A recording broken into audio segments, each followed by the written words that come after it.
നമസ്കാരം. എൻഡിഎയുടെ കണക്കുകൂട്ടലുകൾ അനുസരിച്ച് വോട്ടുകൾ പെട്ടിയിൽ വീണതോടെ ഉപരാഷ്ട്രപതി തിരഞ്ഞെടുപ്പിൽ എൻഡിഎ സ്ഥാനാർത്ഥി CP രാധാകൃഷ്ണൻ വിജയിച്ചു.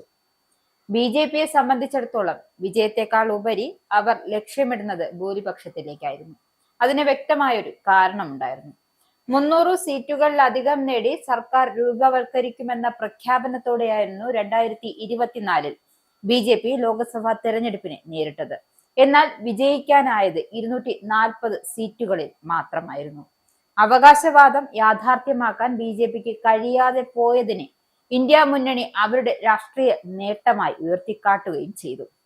ഈ പശ്ചാത്തലത്തിൽ ഉപരാഷ്ട്രപതി തിരഞ്ഞെടുപ്പിലെ വിജയവും ഭൂരിപക്ഷവും BJPക്ക് ഏറെ നിർണായകമായിരുന്നു. വിപ്പ് നൽകാൻ പാർട്ടികൾക്ക് കഴിയില്ലെങ്കിൽ പാർട്ടികളുടെ നിർദ്ദേശാനുസരണം തന്നെയായിരുന്നു ഭൂരിഭാഗം MPമാരും വോട്ട് രേഖപ്പെടുത്തിയതും.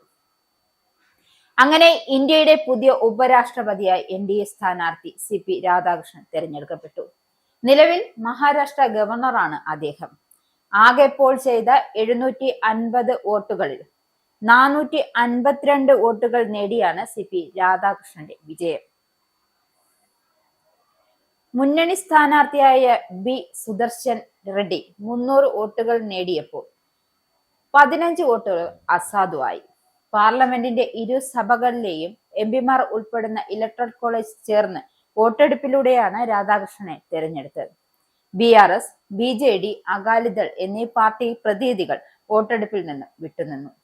40 വർഷമായി BJPയുടെ സജീവ പ്രവർത്തകനാണ് CP രാധാകൃഷ്ണൻ. ഝാർഖണ്ഡ് ഗവർണറായ അദ്ദേഹം സേവനമനുഷ്ഠിച്ചിട്ടുണ്ട്. കോയമ്പത്തൂരിൽ നിന്നും 2 തവണ MP-യായും BJP തമിഴ്നാട് യൂണിറ്റ് തലവനായും പ്രവർത്തിച്ചിരുന്നു. 16 വയസ്സ് മുതൽ BJPക്കും RSSനും വേണ്ടി സേവനമനുഷ്ഠിച്ചിട്ടുണ്ട്.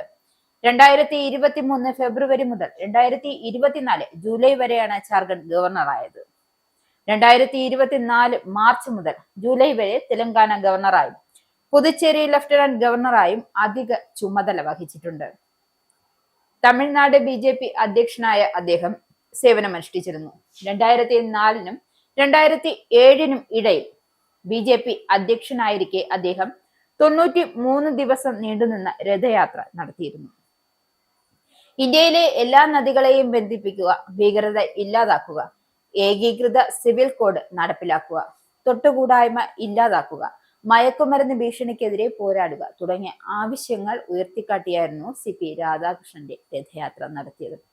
ഇനി എന്തായാലും ഇന്ത്യയുടെ ഉപരാഷ്ട്രപതിയായി CP രാധാകൃഷ്ണൻ തിളങ്ങി.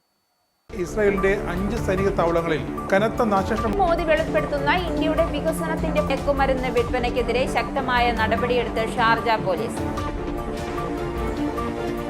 അമേരിക്കയിലെ സാധാരണ മനുഷ്യരോട് കൂടിയാണ് കോൺഗ്രസിനുള്ളിൽ പങ്കുവയ്ക്കാൻ ഓപ്പറേഷൻ സിന്ദൂറിൽ ഉപയോഗിച്ച